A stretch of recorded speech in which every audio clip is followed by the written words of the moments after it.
কোনো এক জঙ্গলে ছোট্ট এক বাসায় বাস করত এক নেগড়ে।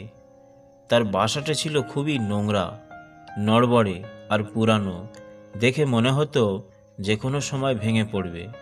একদিন এক বিশাল দেহী হাতি নেগড়ের বাসার সামনে দিয়ে যাচ্ছিল। হঠাৎ করে সেই বাসার সঙ্গে হাতির লেজের ধাক্কা লাগলো, সামান্য ধাক্কা। তাতেই হুড়মুড় করে বাসাটা ভেঙে পড়ে। কি হলো কি হলো হাতি বুঝতে পারলো সর্বনাশ। নেকড়ের কি হবে? প্রিয় বন্ধু, ক্ষমা করো আমায়, আমি ইচ্ছে করে এমনটি করিনি। এখনই আমি তোমার ঘরটি তৈরি করে দিচ্ছি। হাতি খুবই বিনয়ের সঙ্গে বলল। হাতি ছিল খুবই কর্মা, সে সব কাজেই ছিল পারদর্শী। হাতুড়ি দিয়ে পেরেক মেরে ঘরের টিনের ছাদটা ফিটফাট করে ফেলল হাতি। আগের চেয়ে অনেক বেশি সুন্দর হলো এখনকার ঘরের ছাদটা। নেগড়ে তখন লোভ হলো। সে মনে মনে ভাবল, হাতি নিশ্চয়ই তাকে খুব ভয় পায়, কারণ সে বলেছে আমাকে ক্ষমা করো। তারপর সে আমার ভাঙা ছাদটা ঠিকঠাক করে দিয়েছে। তাহলে তো আমার বাসাটা নতুন করে বানিয়ে নেওয়া যায়। আমি একটা নতুন বাসা পাবো, মন্দ কি? হাতি যখন ভয় পায় তখন আর দ্বিধা কি? নিশ্চয়ই সে আমার আদেশ পালন করবে। হাতির উদ্দেশ্যে সে জোরে জোরে চিৎকার করে বলল, থামো থামো, তুমি তো আমার ছাদকে আরও ভাঙাচোরা করে ফেলেছ। তুমি আমার ঘর ভেঙেছ। এখন তুমি আমার জন্য একটা নতুন ঘর বানিয়ে দাও, না হলে তোমার খবর আছে। এমন শিক্ষা দেব যে কোনোদিন ভুলতে পারবে না। হাতি এই উচ্চবাক্য শুনে কোনো মন্তব্য করল না। সে খুব ঠান্ডা মাথায় তার শক্ত সুঁড় দিয়ে নেকড়েকে পেঁচিয়ে ধরল, কোনো কথা বলার সুযোগ দিল না।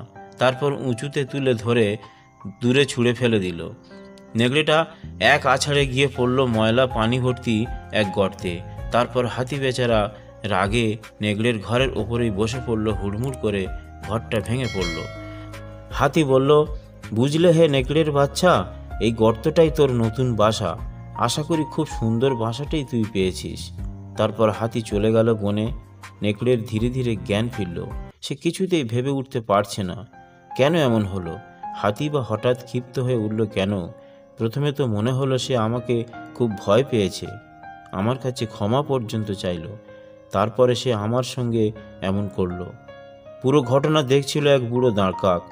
সে বলল, ওহে নেকড়ে, তুমি তো খুবই বোকা। তুমি ভদ্রতাকে মনে করেছ দুর্বলতা, ভালো ব্যবহার মানে তোমার কাছে ভীরুতা, তাই তোমার এখন এই অবস্থা। ভদ্রতা মানে দুর্বলতা নয়। আমাদের সমাজের কিছু মানুষ ভদ্রতাকে দুর্বলতা মনে করে। নারীকে পুরুষের মাথার হাড় থেকে সৃষ্টি করা হয়নি যাতে সে পুরুষের উপরে রাজত্ব করবে। পায়ের হাড় থেকেও বানানো হয়নি যেন পুরুষ তাকে অবজ্ঞা করবে, বরং তাকে পুরুষের পাঁজরের হাড় দিয়ে সৃষ্টি করা হয়েছে যাতে সে তাকে হৃদয়ের কাছাকাছি রাখে। দুটো জিনিসের প্রতি মানুষের সারা জীবন একটা আক্ষেপ থেকে যায়, হারিয়ে যাওয়া মানুষ আর ফেলে আসা সময়। অর্থের টান পড়লে বোঝা যায় সবার আগে কাছের মানুষগুলো আস্তে আস্তে নিজেদের কিভাবে আড়াল করে নেয়।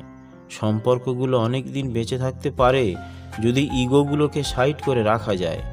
যে জাতি তার বাচ্চাদের বিড়ালের ভয় দেখিয়ে ঘুম পড়ায়, তারা সিংহের সাথে লড়াই করা শিখবে কিভাবে? যারা পানিতে ডুবে যাওয়ার ভয়ে তার সন্তানকে ডোবায় নামতে দেয় না, কিভাবে সে সন্তান আটলান্টিক পাড়ি দেবে?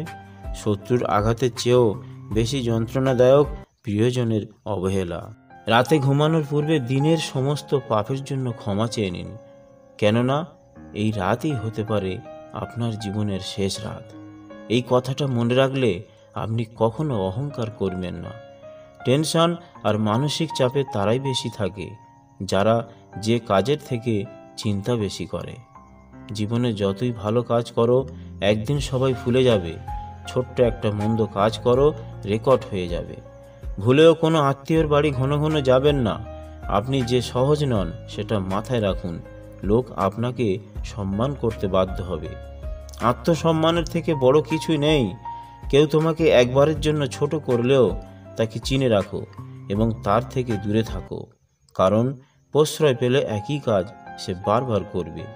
বেশি কথা বলা মানুষগুলো যখন চুপ হয়ে যায় তখন বুঝে নিতে হবে তার জীবন থেকে বিশেষ কিছু হারিয়ে গেছে। সংসারে স্ত্রীকে স্বামীর চাইতে বেশি হিসেবি হতে হয়। স্ত্রী হিসেবি না হলে উন্নতি করা সম্ভব হয় না। হিসেবি মানে কৃপণতা নয়, বরং অপ্রয়োজনীয় খরচ না করাই হচ্ছে হিসেবি। একজন নারী যদি জানতো পুরুষেরা তার দিকে কিভাবে তাকায়, তবে সে কাপড় দিয়ে নয়, লোহা দিয়ে পোশাক তৈরি করত। দুই ধরনের মানুষ কখনো সুখী হতে পারে না। এক, যে পুরুষ নিজের স্ত্রী থাকা সত্ত্বেও অন্য নারীর সাথে আসক্ত। দুই, নারী যদি নির্দিষ্ট কাউকে একবার মন দিয়ে ভালোবেসে অন্য কারোর সাথে সংসার করতে চায়। সুখ ছিল বুকের মাঝে, শান্তি ছিল মনে। সুখ শান্তি কেড়ে নিল অন্য আরেকজনে। তাই আজ কষ্ট বুকে মনে নেই, সুখ চোখের জলের নদী বেয়ে ভেসে যায় বুক। সবাই তো কাছের মানুষ বলেই পরিচয় দেবে, কে আপন কে পর সে তো সময় ঠিক বুঝিয়ে দেবে। ঘরের লোক শত্রুতা করলে সত্যি বলতে কি সেখান থেকে উঠে দাঁড়ানোটাই কঠিন।